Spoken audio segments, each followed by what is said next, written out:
Binuksan na sa Cebu ang kauna-unahang Russian Center sa bansa na inaasang magpapalago pa ng relasyon ng bansang Russia at Pilipinas sa tulong ng edukasyon at cultural exchange.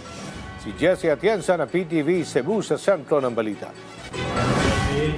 Nagtungo sa Mandaue City sa lalawigan ng Cebu ang Russian Ambassador na si His Excellency Marat Pavlov upang personal na pangunahan ng inaugurasyon at ribbon-cutting ceremony para sa kauna-unahang Russian Center sa bansa.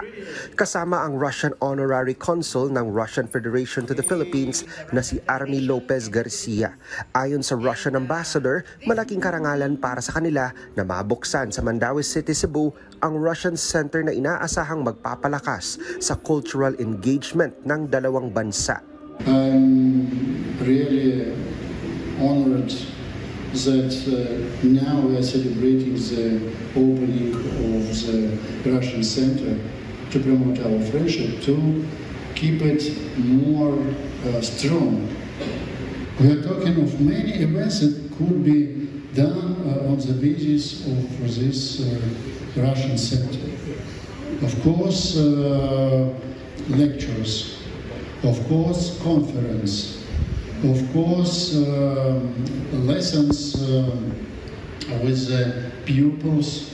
Meron ding Russian Language Center ang naturang pasilidad kung saan maaaring makapag-enroll ang mga kababayan upang matuto ng lengguwahe ng Russia sa tulong ng isang Russian author at certified language instructor. Malaking oportunidad din ang naghihintay para sa mga nais mag-aral. We are really in search for very, very good students. And among the students, we hope to send them to Russia to learn more. And if they're interested to teach, then we have another training for trainers. We have another training for future Russian language teachers among the Filipinos.